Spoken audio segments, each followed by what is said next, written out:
Hello बच्चों, welcome to Rezangla education. My name is Nitesh और आज हम पढ़ेंगे अपना यूनिट्स एंड डायमेंशन का थर्ड लेक्चर।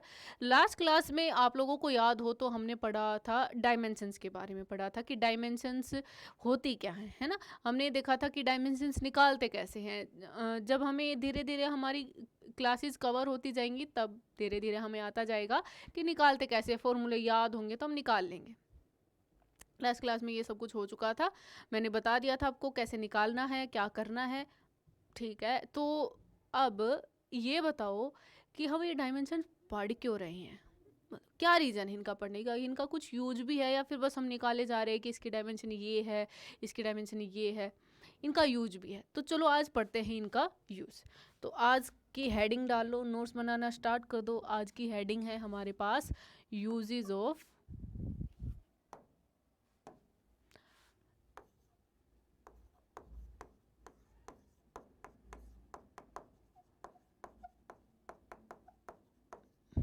डायमेंशंस। क्या यूज होगा इसके, हमारे पास तीन यूजेस है। फर्स्ट यूज क्या है इसका,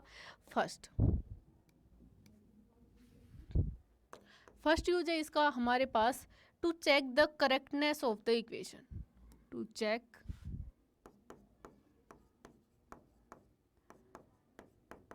द करेक्टनेस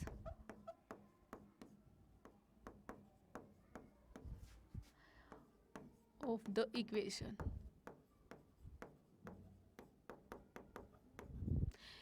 अभी इसको डिटेल में पढ़ेंगे, पहले देख लेते हैं इसके यूज क्या क्या है। सेकंड यूज है इसका हमारे पास सेकेंड यूज, पहला हो गया हमारे पास कि इक्वेशन हमारे पास करेक्ट है या नहीं है, ये निकालने के लिए देखते हैं। सेकंड हम देखते हैं इसका, जैसे मान लो हमारे पास कोई भी एक इक्वेशन है, उसका हमें एक यूनिट से उसको दूसरी यूनिट में कन्वर्ट करना है, तो कैसे करते हैं, तो to convert one system of unit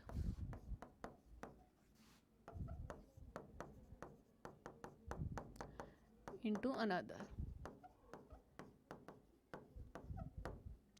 third use हमारे पास आता है इसका कि हमारे पास कोई भी इक्वेशन है, हमें उसका फॉर्मूला डिराइव करना है। मान लो हमें एक फॉर्मूला है हमारे पास, वो फॉर्मूला हमें डिराइव करना है, तो एक फॉर्मूले को डिराइव करने के लिए भी इसका यूज किया जाता है। तो टू डिराइव द फॉर्मूला, ठीक है, फॉर्मूले को डिराइव करने के लिए भी इसका यूज किया जाता है। तो फिर उसके लास्ट, सबसे लास्ट में हम पढ़ लेंगे कि डायमेंशंस हैं, इनसे हम ये सारी चीज़ें कर तो सकते हैं, क्या ये बिल्कुल सक्सेसफुल है, क्या मतलब इन सब जब हम डायमेंशन से ये चीज़ें कर सकते हैं तो देखेंगे इसकी कुछ लिमिटेशंस है या फिर नहीं है। तो चलो हम स्टार्ट करते हैं फर्स्ट वाले टॉपिक से, जो है हमारे पास to check the correctness of the equation. तो फर्स्ट हेडिंग डाल लो, हमारे पास है टू चेक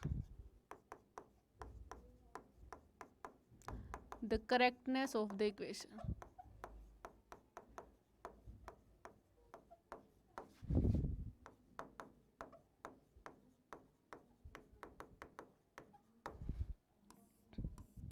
यहाँ पे बच्चों हमारे पास एक लॉ आता है, या फिर एक प्रिंसिपल आता है, प्रिंसिपल ऑफ होमोजेनिटी।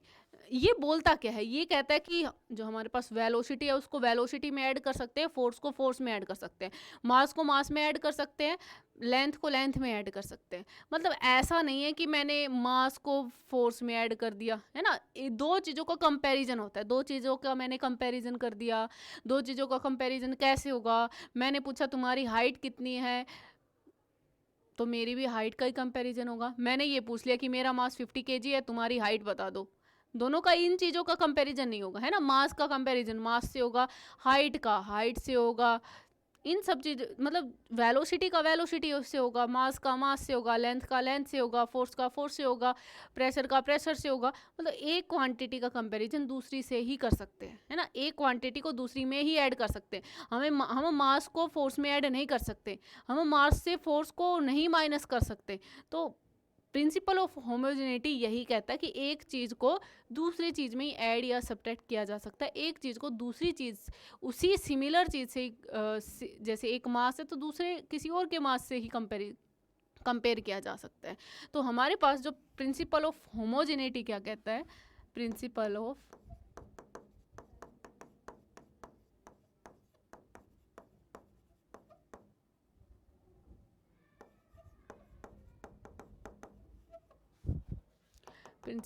होमोजेनिटी यही कहता है कि जैसे हमारे पास कोई वेलोसिटी है तो उसको किस में ऐड कर सकते हैं, वेलोसिटी में, या फिर हमारे पास कोई मास है तो उसको किस में से सब्ट्रैक्ट कर सकते हैं, मास में सब्ट्रैक्ट कर सकते हैं। मान लो मैंने मास को ऐड कर दिया, मैंने लेंथ में ऐड कर दिया, ये चीज़ पॉसिबल नहीं है, ठीक है।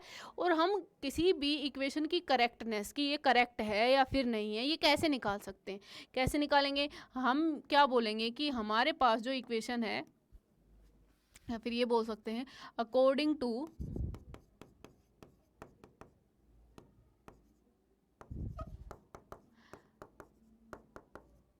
This only that equation is correct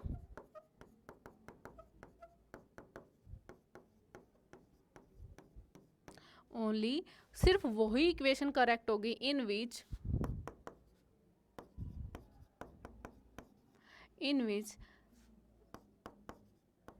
the fundamental dimensions of या फिर the dimensions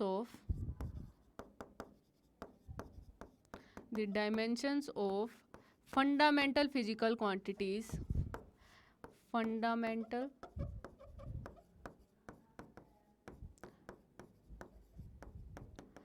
physical quantities on one side is equal to the are equal to the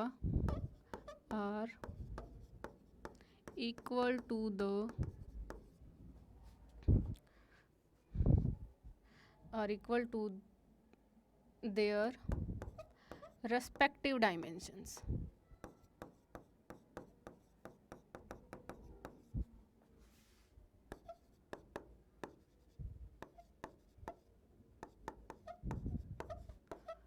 Of the physical quantities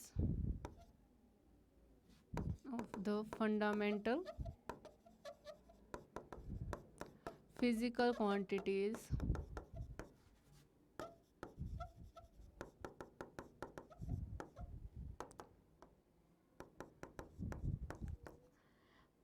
on the other side.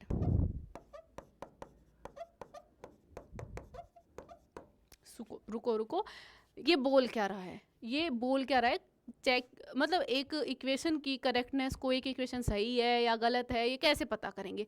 ये इस पूरी line में लिखा क्या हुआ है, ये पूरी डेफिनेशन में कुछ नहीं लिखा, अब सिर्फ ये लिखा हुआ है कि जो हमारे पास LHS होगा हमें क्या करना है, LHS को RHS प्रूव करना है, सिंपल यही लिखा हुआ है। हमें क्या करना है, LHS लेके चलना है, LHS देखना है क्या आया है, RHS देखना है क्या आया है, बस वो इक्वल आ गए तो मतलब इक्वेशन सही है, अगर इक्वल नहीं आए तो इक्वेशन गलत है। सिंपल सी चीज़ है, सिंपल। जैसे एक एग्जांपल लेके देख लेते हैं क्या आएगा। मान लो एक सिंपल से एग्जांपल सबको पता होता है कि क्या होती है। मान लो मैंने एक एग्जांपल ले लिया, हमारे पास दिया हुआ है t is equal to 2π√L/g। ये एक इक्वेशन फॉर्मूला है, ये हमारे पास सिंपल पेंडुलम का फॉर्मूला है, ये फॉर्मूला दिया हुआ है, हमसे ये पूछा है कि क्या ये इक्वेशन सही है या फिर ये इक्वेशन गलत है।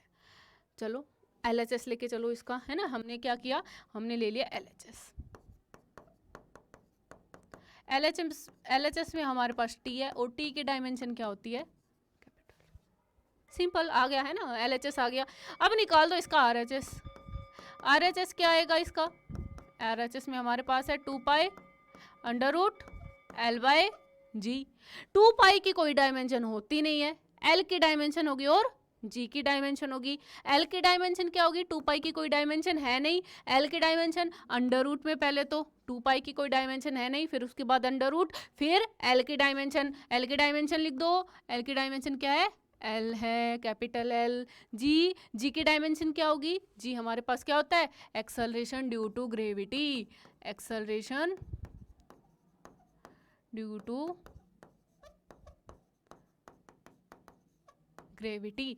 जी की डायमेंशन क्या होगी, जो एक्सेलरेशन की होगी, ये भी तो एक टाइप की एक्सेलरेशन ही तो है, तो क्या आएगी इसकी डायमेंशन, LT-2। यहाँ से L से L कैंसिल आउट होगा, T⁻⁻2 ऊपर गई, T⁻⁻2 ऊपर गई, और इसके बाद क्या है, इसका रूट है। रूट में से ये बाहर निकलेगा तो क्या निकलेगा, अरे अच्छा, T⁻⁻2 ऊपर गई तो क्या बन गई, ये T⁻+2 बन गई है ना। T⁻⁻2 ऊपर गई तो क्या बन गई, T⁻+2। अब ये रूट में से बाहर निकलेगा तो क्या बन जाएगा, T निकल आएगा।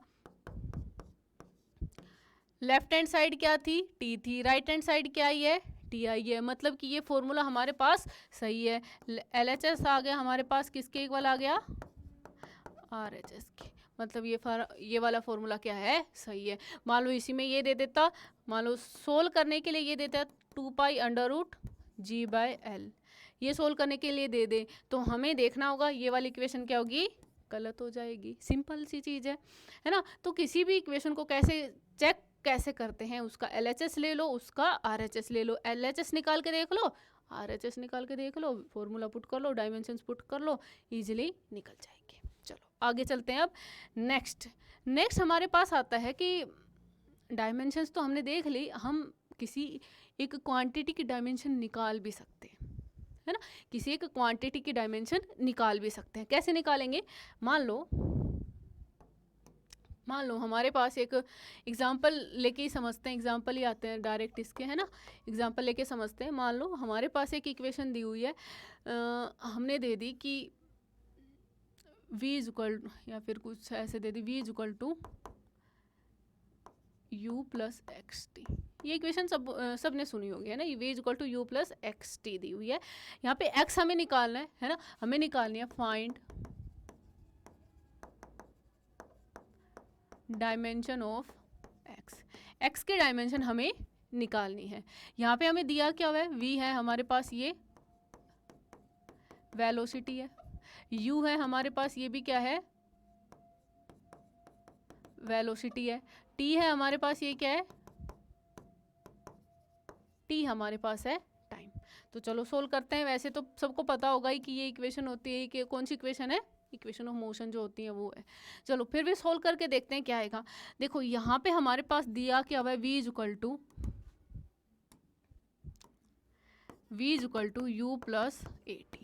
ये हमारे पास है एक वेलोसिटी है ना, ये हमारे पास एक वेलोसिटी है, तो ये भी वेलोसिटी, सॉरी ये मैंने a ही लिख दिया, ये x है ना। v इक्वल टू u+xt, ये हमारे पास वेलोसिटी है, ये भी वेलोसिटी होनी चाहिए, और ये पूरी टर्म भी हमारे पास वेलोसिटी ही होनी चाहिए, है ना। ये वेलोसिटी है तो इसमें वेलोसिटी को ऐड कर सकते हैं, और वेलोसिटी देखो ये वेलोसिटी है तो इधर ये तो पूरी टर्म वेलोसिटी होगी, यहाँ पूरी टर्म वेलोसिटी है तो ये भी वेलोसिटी होगी, और ये भी पूरी टर्म वेलोसिटी होगी। तो xt की डायमेंशन क्या आ जाएगी, ये एक वेलोसिटी की डायमेंशन आएगी, और वेलोसिटी की डायमेंशन को मैंने लिख दिया, वेलोसिटी की डायमेंशन हमारे पास होती है LT-1। अब t है वो हमारे पास क्या है, टाइम है, तो टाइम की भी डायमेंशन को लिख दो, टाइम हमारे पास t आ गया, LT-1 हो गया। x किसके इक्वल आ गया, इसको नीचे लेके जाओ, LT-1 डिवाइडेड बाय t ऊपर जाएगा तो x की वैल्यू क्या आ गई, LT-2। वैसे भी हमें पता था ये क्या होती है, एक्सेलरेशन होती है। यहाँ से भी क्या निकल के आई है, एक्सेलरेशन ही निकल के आई है। तो ये किसकी इक्वेशन हो गई, ये किसकी इक्वेशन हो गई, सॉरी ये किसका डायमेंशन हो गया, ये एक्सेलरेशन का डायमेंशन हो गया। तो x क्या होगी, यहाँ पे एक्सेलरेशन होगी। ऐसे ही हम और क्वेश्चन भी कर सकते हैं। मान लो हमारे पास एक ऐसा क्वेश्चन दे दिया जाए, कुछ भी नॉर्मल, मैं एक रैंडम ले रही हूँ, हमारे पास मान लो कोई एग्जांपल दिया हुआ है, उसमें दिया हुआ है x इज इक्वल टू, या फिर हमारे पास कुछ ऐसी इक्वेशन दे रखी है, v is equal to a plus B T plus C T square plus D by E plus, ये दे दिया हमारे पास एक्स टी, या फिर एक्स टी नहीं, हमारे पास दे दिया ये एफ इंटू टी। ठीक है, ये हमारे पास, रुको एक मिनट, a plus B T plus C T square plus D by F into T, F into T की जगह रख लो टी रख लो बस, ये हमारे पास आ गया टी। ठीक है, ये हमारे पास आ गया टी। चलो अब इसके डायमेंशन निकालते हैं। हमें निकालनी है फाइंड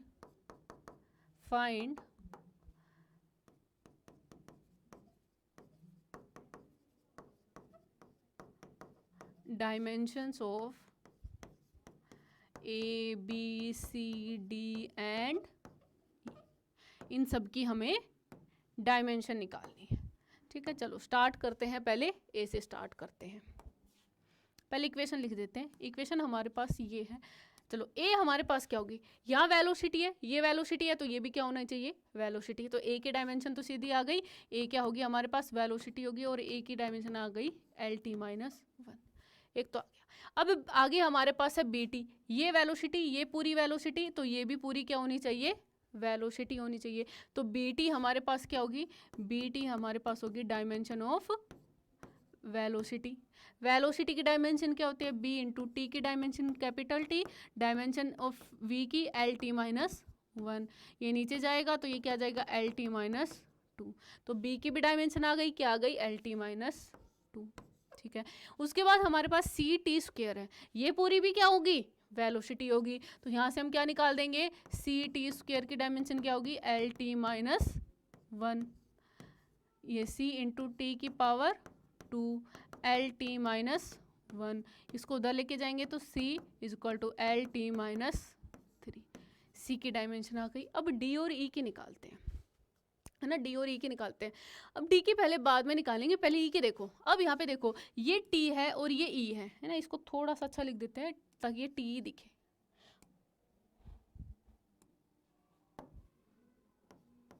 ठीक है, ये हमारे पास टी है और ये ई है।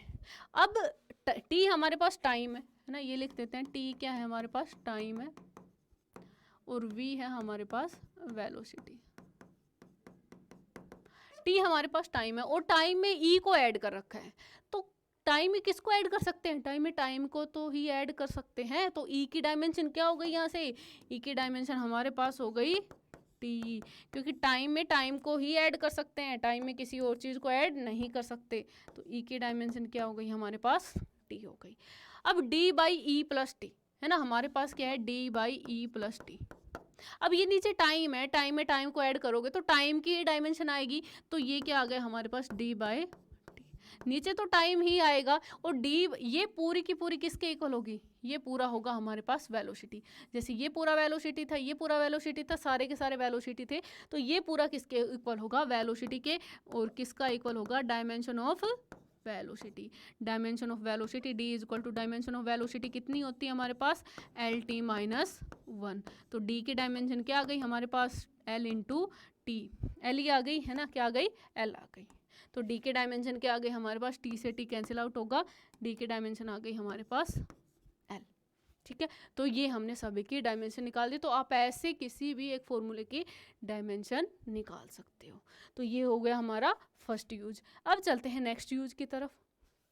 नेक्स्ट यूज की तरफ क्या था हमारा नेक्स्ट यूज, देखो सेकंड यूज हमारे पास क्या था, कहाँ गया, सेकंड यूज का क्या था हमारे पास, to convert one system of unit into another. एक सिस्टम ऑफ यूनिट को दूसरे सिस्टम ऑफ यूनिट में कन्वर्ट करना है। वैसे तो ये आप बचपन में सीख चुके हो, लेकिन यहाँ पे किसकी हेल्प से करेंगे, डायमेंशंस की हेल्प से करेंगे। तो चलो सेकंड यूज हमारे पास क्या आ गया, टू चेक या फिर टू कन्वर्ट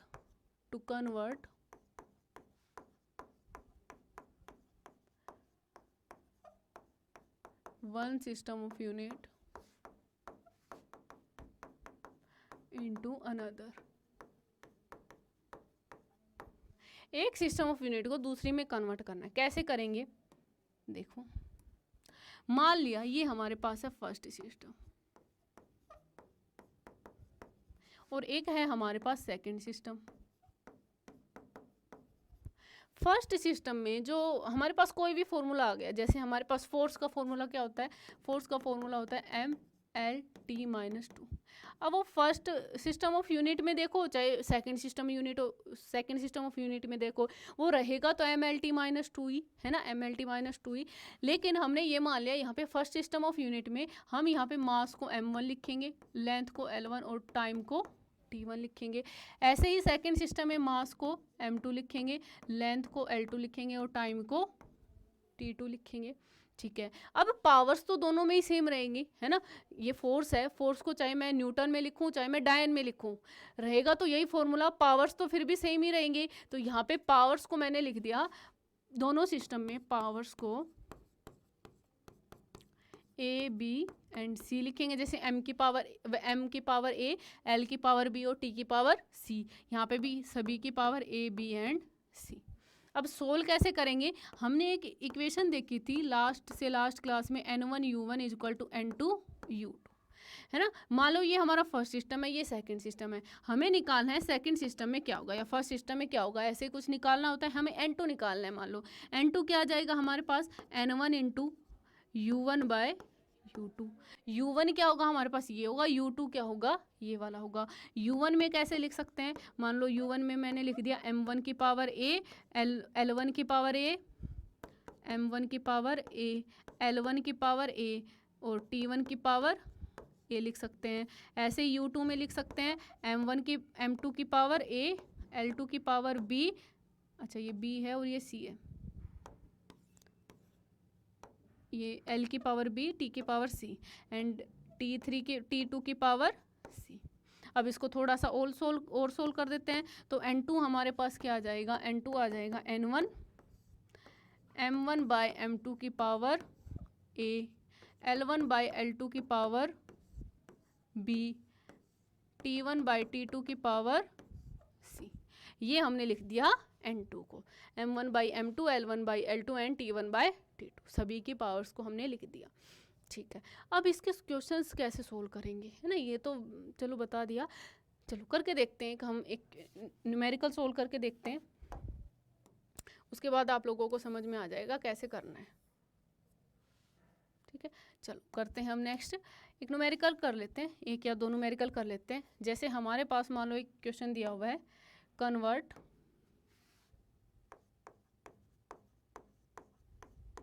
1 न्यूटन इंटू डायन। हमें 1 न्यूटन को डायन में कन्वर्ट करना है। डायन, वो डायन नहीं, 1 न्यूटन में कितने डायन होंगे, डायन क्या है, यूनिट है CGS सिस्टम में फोर्स की। जैसे MKS सिस्टम में, SI सिस्टम में हम क्या मानते हैं, न्यूटन मानते हैं, ऐसे ही CGS सिस्टम में डायन होती है, वो यूनिट होती है फोर्स की। तो हमें ये बताना है कि 1 न्यूटन इज इक्वल टू कितने डायन के इक्वल होगा, 1 न्यूटन कितने डायन के इक्वल होगा। चलो करते हैं। देखो हमने क्या माना था, जो N1 U1 होगा वो किसके इक्वल होगा, N2 U2 के इक्वल होगा। हमें N1 की वैल्यू कितनी दे रखी है, N1 की वैल्यू 1 दे रखी है। U1 की वैल्यू कितनी है, U1, जैसे फोर्स हमारे पास है ना, फोर्स की यूनिट होती है, फोर्स हमारे पास होता है MLT-2, T-2। तो U1 छोड़ो, पहले हमें A B C की वैल्यू बता दो।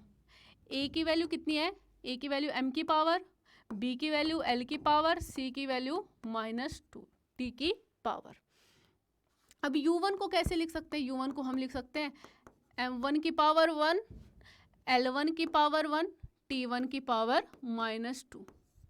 ऐसे ही हम क्या लिख सकते हैं, U2 को लिख दो। U2 को कैसे लिख सकते हैं, M2 की पावर 1, L2 की पावर 1, T2 की पावर -2। अब इसको कन्वर्ट करना है, कन्वर्ट कैसे करेंगे, N2 निकालना है हमें, क्या आएगा N1 into U1 by U2, या फिर वो डायरेक्ट फॉर्मूला पुट कर दो। क्या आ जाएगा हमारे पास, N1 की वैल्यू 1 है, U1 बाई U2 क्या आ जाएगा, M1 बाय M2 की पावर 1, L1 बाय L2 की पावर 1, T1 बाय T2 की पावर -2।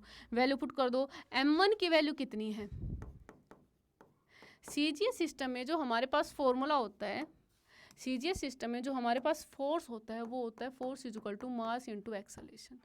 अगर हम MKS सिस्टम की बात करें तो ये होता है किलोग्राम मीटर पर सेकेंड स्क्वायर, और अगर हम CGS सिस्टम की बात करें तो CGS सिस्टम में ये होता है हमारे पास ग्राम सेंटीमीटर पर सेकेंड स्क्वायर। इसको ही हम न्यूटन बोलते हैं और इसको ही हम डायन बोलते हैं। ठीक है, इसको हम डायन बोलते हैं।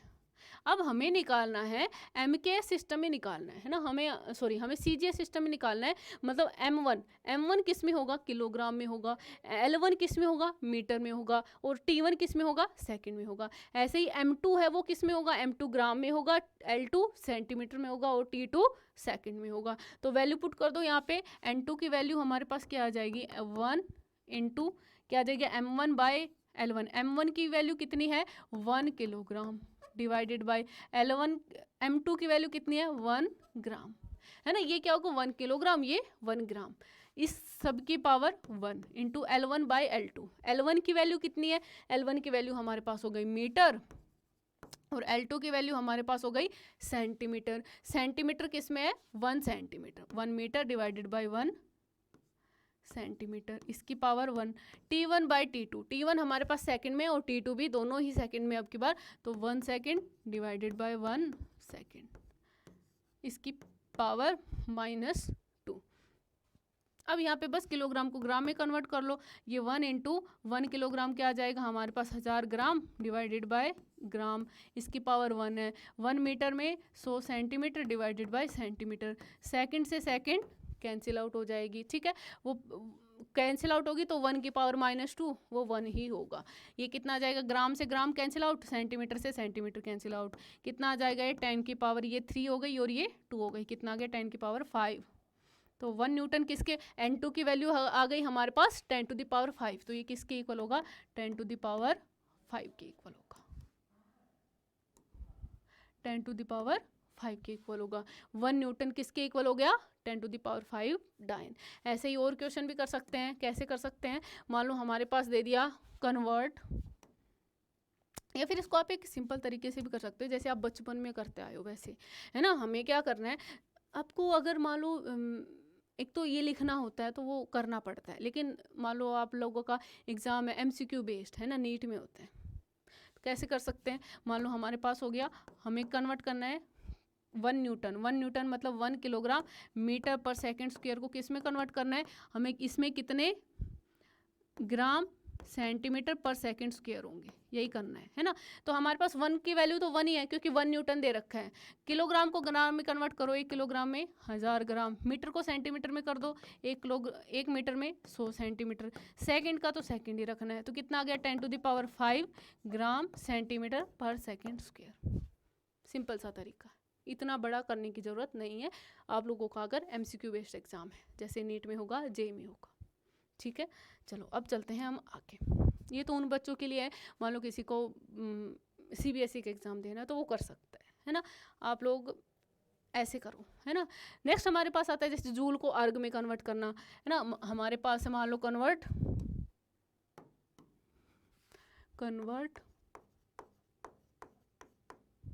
1 जूल इंटू अर्ग, ठीक है। हम लोगों को 1 जूल को अर्ग में कन्वर्ट करना है। एक तो ये सिंपल यही तरीका है ना, N2 इक्वल टू ये करके करो, है ना। जूल किसकी यूनिट होती है हमारे पास, जूल किसकी यूनिट होती है, एनर्जी की। तो हमारे पास क्या आएगा, 1 जूल इज इक्वल टू कितनी अर्ग आएंगे। तो हमें क्या करना है, N2 is equal to N1 into U1 by U2। N1 की वैल्यू 1 है इंटू U1 बाय U2। क्या होता है फॉर्मूला, एनर्जी का फॉर्मूला होता है हमारे पास mL2T - 2, सेम वही लगेगा, M1 बाय M2 की पावर 1, L1 बाय L2 की पावर 2, T1 बाय T2 की पावर -2। अब यहाँ पे M1 किस में होगा, है ना। एनर्जी हमारे पास क्या होती है, एनर्जी हमारे पास होती है जैसे किलोग्राम मीटर स्क्वायर पर सेकंड स्क्वायर, ये इसकी यूनिट हो गई। तो ये M1 किस में आएगा, किलोग्राम को ग्राम में कन्वर्ट करो, या फिर पहले लिख देते हैं, ये क्या आएगा 1 kg डिवाइडेड बाई 1 ग्राम, ठीक है। ये क्या आएगा 1 मीटर डिवाइडेड बाई 1 सेंटीमीटर इसका स्क्वायर। ये क्या आएगा 1 सेकेंड डिवाइडेड बाय 1 सेकेंड, इसका पावर -2, है ना। इसकी पावर क्या आएगी -2, ठीक है। 1 किलोग्राम को कन्वर्ट करो, क्या आएगा 1000 gram divided by gram. Metre को करो 100 centimetre divided by centimetre, second से सेकंड कैंसिल आउट होगी, है ना, ये कैंसिल आउट हो गया पूरा का पूरा। क्या आ जाएगा हमारे पास, ये -2 1 ही रहेगा। ये सेंटीमीटर से सेंटीमीटर कैंसिल आउट, ग्राम से ग्राम कैंसिल आउट। ठीक है, तो क्या आ गया हमारे पास, ये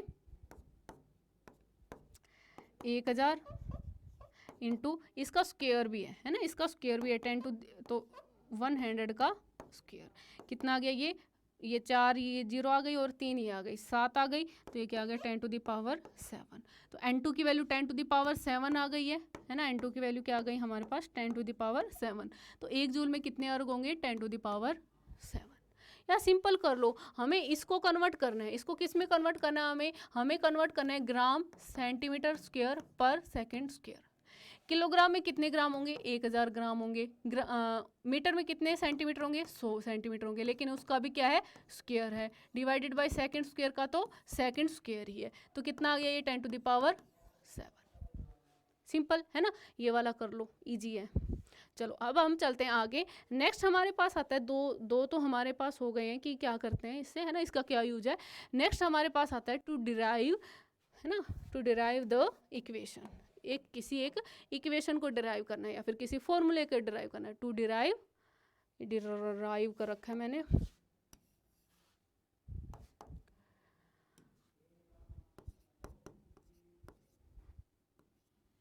ठीक है, टू डिराइव द इक्वेशन या फिर फॉर्मूला।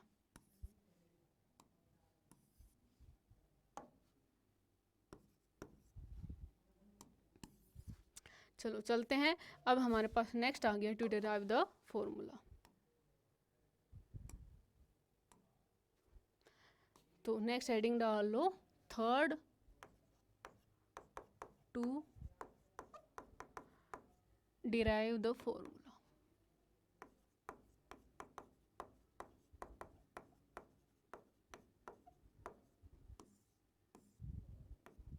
कैसे डिराइव कर सकते हैं, देखो कैसे करते हैं, इसका एग्जांपल लेके ही करते हैं, है ना, उसी से समझ में आएगा। आप लोगों को याद है मैंने अभी अभी फॉर्मूला करवाया था, t = 2π√L/g। इसी को डिराइव करते हैं, है ना, इसी को डिराइव करते हैं। आप लोगों को पता है ये फॉर्मूला सही है, इसी को डिराइव करके देखते हैं। बाकी आप एग्जाम्पल लेके करने की कोशिश करना। तो चलो करते हैं हम। तो क्वेश्चन क्या दिया हुआ है हमारे पास, हमें दिया हुआ है कि जो टाइम पीरियड, एग्जाम्पल दिया हुआ है, time period of simple pendulum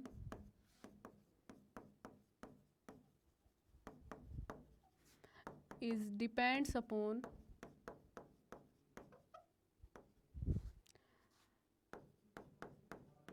किस किस के ऊपर डिपेंड कर रहा है, लेंथ ऑफ द पेंडुलम,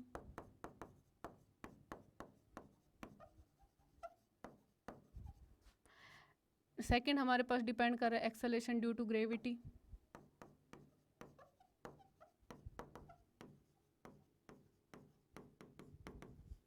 ठीक है, इसके ऊपर डिपेंड कर रहा है। दो चीज़ों के हमें नहीं पता, ये समझ लो, हमें ये क्वेश्चन दिया ही नहीं हुआ है ना, हमें ये दिया हुआ है कि वो लेंथ के ऊपर डिपेंड कर रहा है और वो एक्सेलरेशन ड्यू टू ग्रेविटी के ऊपर डिपेंड कर रहा है।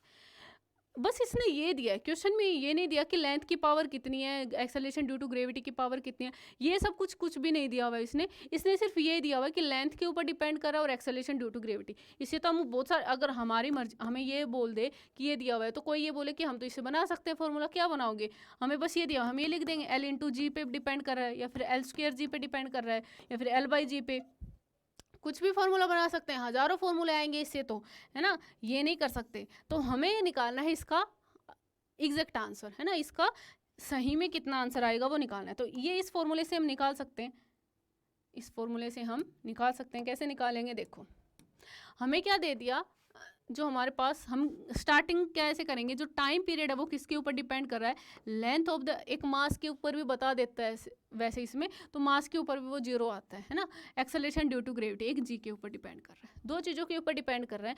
मैंने मान लिया लेंथ की पावर a और ग्रेविटी की पावर b के ऊपर डिपेंड कर रहा है। अब हमें a और b की वैल्यू निकालनी है। आप लोगों को पता है कि a और b की वैल्यू कितनी आएगी, मुझे भी पता है, देखते हैं ये वो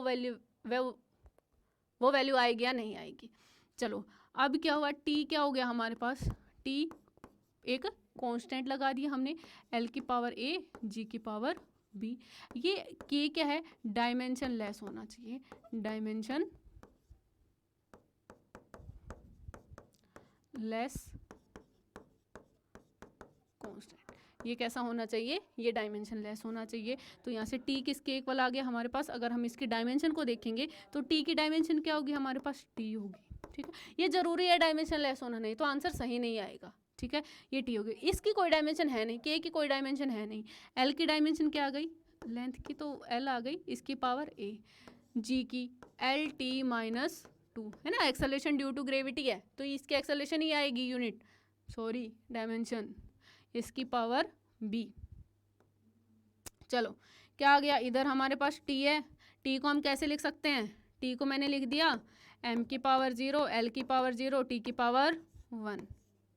इधर क्या लिख दिया मैंने, l की पावर a, इधर से l की पावर b भी आएगी तो l की पावर a प्लस b है ना, ये l की पावर a, ये l की पावर b, तो l की पावर क्या आ गई a प्लस b, और क्या आ गई t की पावर माइनस 2b है ना। यहाँ इसको भी क्या लिख सकते हैं हम, इसको भी मैंने क्या लिख दिया m की पावर 0, इधर भी देखो, अब कंपेयर कर लो, इधर m की पावर 0, इधर m की पावर 0, ठीक है, इधर l की पावर a प्लस b, इधर l की पावर 0, मतलब हमारे पास a प्लस b किसके इक्वल आ गया, 0 के इक्वल आ गया।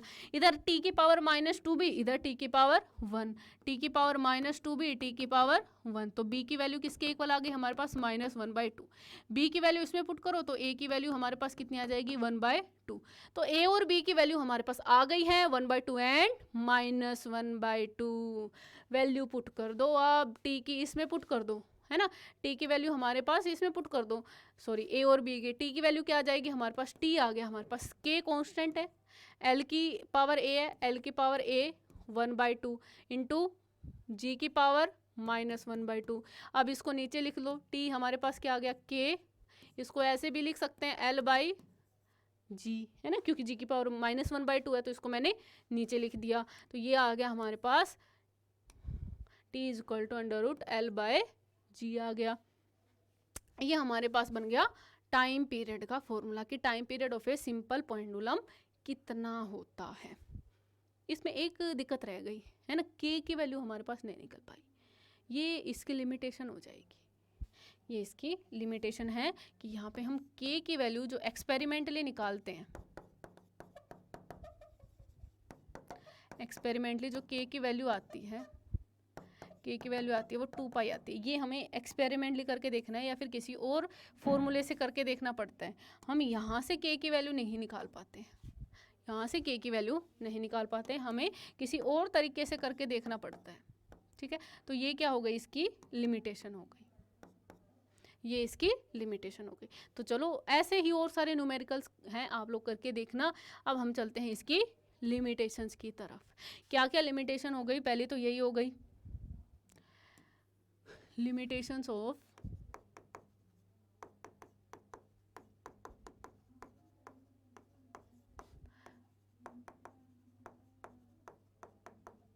dimensional analysis।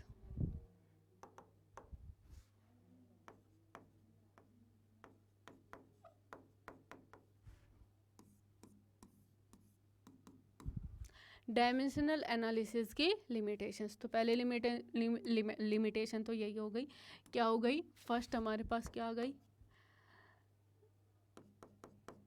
We can not find the value of K मतलब दैट इज डायमेंशनलेस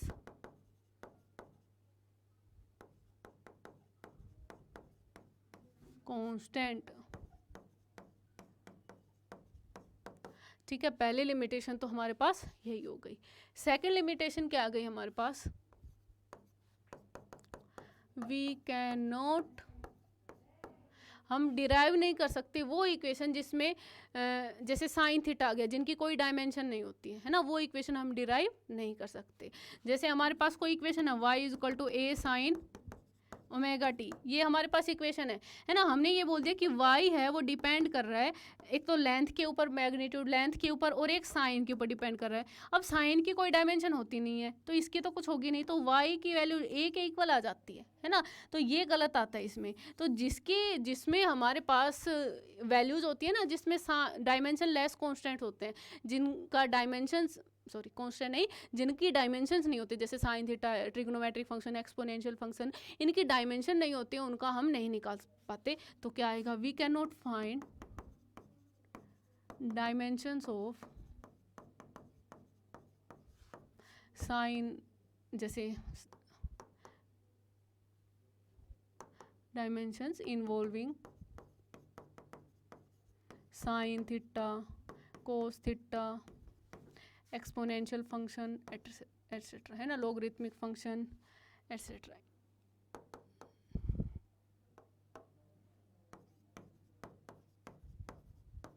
इन सब की हम डायमेंशन नहीं निकाल पाते, ठीक है। मतलब ये भी बोल सकते हैं that is which have no dimension, जिनकी कोई डायमेंशन नहीं होती। चलो नेक्स्ट हमारे पास क्या आ गया, नेक्स्ट हमारे पास आ गया थर्ड, कि अगर हमारे पास कोई हमारे पास एक ऐसी इक्वेशन है, जैसे यहाँ पे हमारे पास था टाइम पीरियड था, वो दो चीज़ों के ऊपर डिपेंड कर रहा था, लेंथ के ऊपर एंड ग्रेविटी के ऊपर। मान लो हमारे पास कुछ ऐसा भी आ गया कि वो तीन चीज़ों पे डिपेंड करेगा, मान लो किसी एक्स के ऊपर भी डिपेंड कर जाए तब भी वैल्यू आ जाएगी, लेकिन किसी और चीज़ के ऊपर डिपेंड कर जाए, मान लो 4 चीज़ों पे डिपेंड कर जाए तब वैल्यू नहीं आएगी। क्यों नहीं आएगी, क्योंकि यहाँ पे हमारे पास हो जाएंगी 4 चीज़ें। मतलब इक्वेशन कितनी बनेगी, 4 इक्वेशन कितनी बनेगी, इक्वेशन तो 3 ही बनेगी, लेकिन वेरिएबल्स 4 हो गए अब, क्योंकि यहाँ पे इसकी पावर a, ये b, ये c और ये d, है ना, 4 वेरिएबल्स आ गए। लेकिन हमारे पास इक्वेशंस कितनी आएंगी, 3 इक्वेशन आएंगी, है ना, 3 इक्वेशन आएंगी, इसलिए हम ये नहीं कर सकते। तो ये डायमेंशन पॉसिबल नहीं है, लिमिटेशन हो गई। ये इसकी क्या लिमिटेशन हो गई कि we cannot derive equation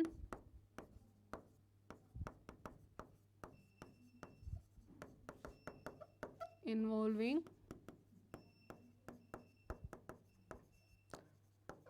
more than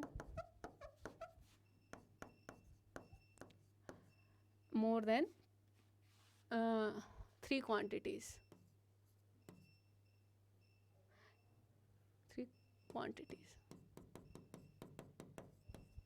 ठीक है।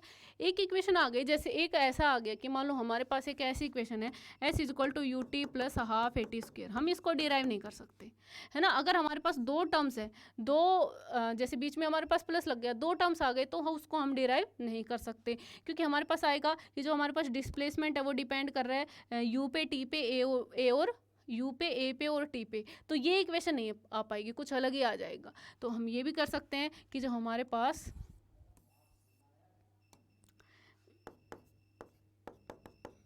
we cannot derive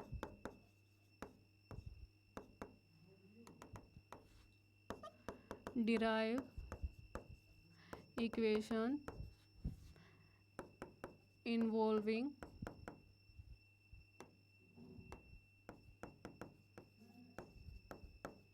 more than 1 term। जैसे हमारे पास हो गया s is equal to U T plus half A T square, हमारे पास हो गया v is equal to U plus A T, हमारे पास आ गया v square is equal to U square plus 2as, है ना। इस टाइप की इक्वेशन आ गई, इनको हम डिराइव नहीं कर सकते, ठीक है। तो ये हो गई इसकी लिमिटेशंस, और ये हो गई हमारे पास डायमेंशनल एनालिसिस खत्म, डायमेंशंस खत्म हो गई। अब हम नेक्स्ट क्लास में करेंगे एरर। तो ठीक है बच्चों, अब हम मिलते हैं नेक्स्ट क्लास में। तब तक पढ़ते रहिए, नोट्स बनाते रहिए, नोट्स को रिवाइज करते रहिए, अच्छे से पढ़ लीजिए, न्यूमेरिकल्स लगा लीजिए, नीट के लगा लीजिए, जे के लगा लीजिए, ये चीज़ें इनफ है सबके लिए। तो चलो अब हम मिलते हैं नेक्स्ट क्लास में। Okay bye.